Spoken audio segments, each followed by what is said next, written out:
ओम नमः शिवाय। बिंद की तपस्या, ओंकार में परमेश्वर लिंग के प्रादुर्भाव और उनकी महिमा का वर्णन। ऋषि कहते हैं, महाभाग सूत जी, आपने भक्त की रक्षा करने वाले महाकाल नामक शिवलिंग की अद्भुत कथाएं सुनाई है। अब चौथे ज्योतिर्लिंग का परिचय दीजिए। ओंकार तीर्थ में सर्वपातक हारी परमेश्वर का जो ज्योतिर्लिंग है उसकी आविर्भाव की कथा सुनाइए। सूत जी कहते हैं, महर्षियों, ओंकार तीर्थ में परमेश संज्ञक ज्योतिर्लिंग जिस प्रकार प्रकट हुआ वो मैं बताता हूँ, प्रेम से सुनो।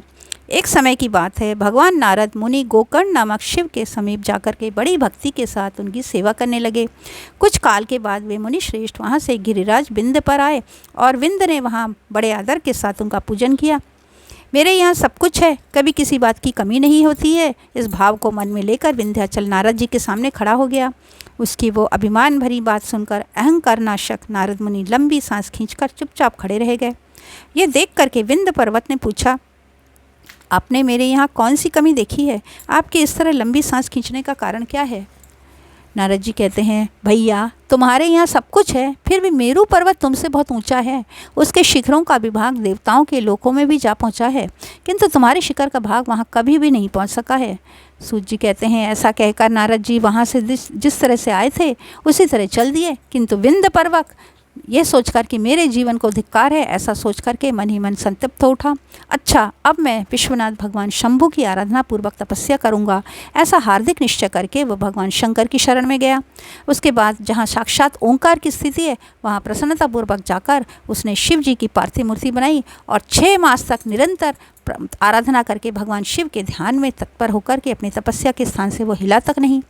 विंध्याचल की ऐसी कठोर तपस्या देख करके पार्वती पति प्रसन्न हो गए और विंध्याचल को उन्होंने अपना वो स्वरूप दिखाया जो योगियों के लिए भी दुर्लभ है। प्रसन्न होकर शिव बोले, विंध्य, मनवांछित वर मांगो, मैं भक्तों को अभीष्ट वर देने वाला हूँ, तुम्हारी तपस्या से संतुष्ट हूँ।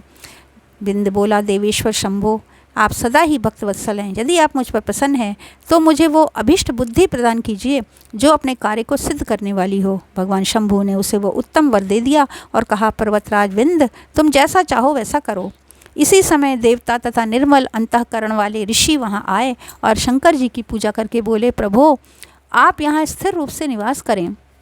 देवताओं एवं ऋषियों की यह बात सुनकर परमेश्वर शिव प्रसन्न हो गए और लोगों को सुख देने के लिए उन्होंने शहर से वैसा ही किया। वहाँ जो एक ही जो ओंकार लिंग था वह 2 स्वरूपों में विभक्त हो गया। प्रणव में जो सदाशिव थे वे ओंकार नाम से विख्यात हुए और पार्थिव मूर्ति में जो शिव ज्योति प्रतिष्ठित हुए उनकी परमेश्वर संज्ञा हो गई। परमेश्वर को ही अमलेश्वर या ममलेश्वर कहते हैं। इसी प्रकार ओंकार और परमेश्वर यह दोनों शिवलिंग भक्तों को अभीष्ट फल देने वाले हैं।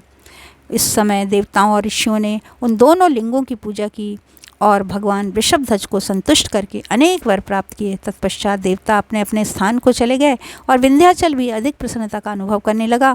उसने अपने अभीष्ट कार्य को सिद्ध किया और मानसिक परिताप को त्याग दिया। जो व्यक्ति इस प्रकार भगवान शंकर का पूजन करता है वो फिर माता के गर्भ में नहीं आता और अपने अभीष्ट फल को प्राप्त कर लेता है, इसमें संशय नहीं है। हर हर महादेव, हर हर महादेव।